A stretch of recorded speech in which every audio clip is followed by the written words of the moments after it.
Emergency और fascism में फर्क है।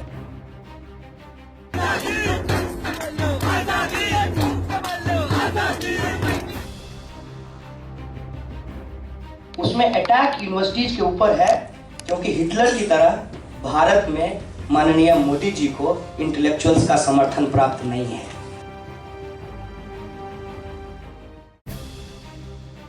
छात्र राजनीति जब प्रखर हो तो धार, लेकिन जब मुखर हो तो फिर विवाद।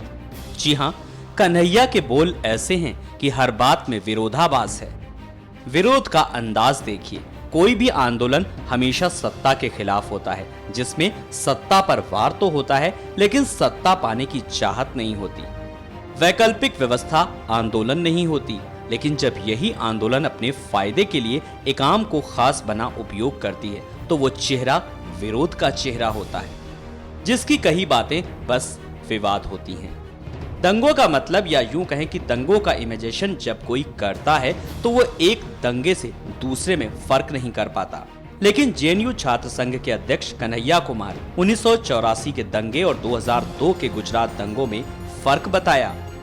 लेकिन जेएनयू छात्र संघ के अध्यक्ष कन्हैया कुमार ने 1984 के दंगे और 2002 के गुजरात दंगों में फर्क बताया।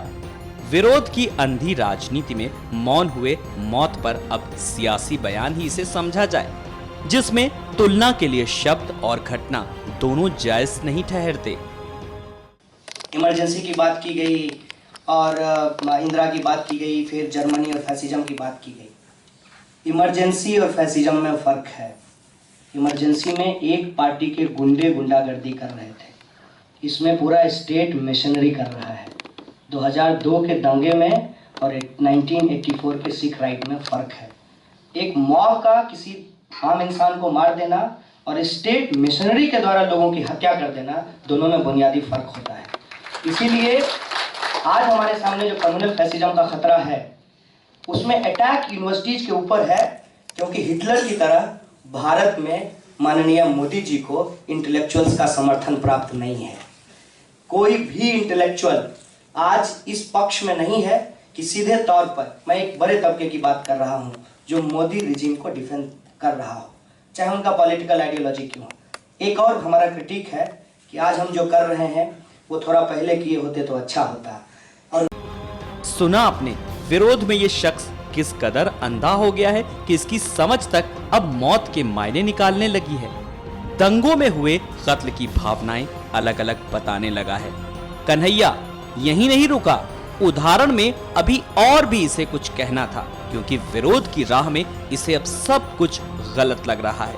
तभी तो देश के चुने हुए प्रधानमंत्री की तुलना हिटलर से कर दी। उसमें अटैक यूनिवर्सिटीज के ऊपर है क्योंकि हिटलर की तरह भारत में माननीय मोदी जी को इंटेलेक्चुअल्स का समर्थन प्राप्त नहीं है। कोई भी इंटेलेक्चुअल आज इस पक्ष में नहीं है कि सीधे तौर पर, मैं एक बड़े तबके की बात कर रहा हूं जो मोदी रिजीम को डिफेंड कर रहा हो, चाहे उनका पॉलिटिकल आइडियोलॉजी क्यों हो। एक और हमारा क्रिटिक है कि आज हम जो कर रहे हैं वो थोड़ा पहले किए होते तो अच्छा होता।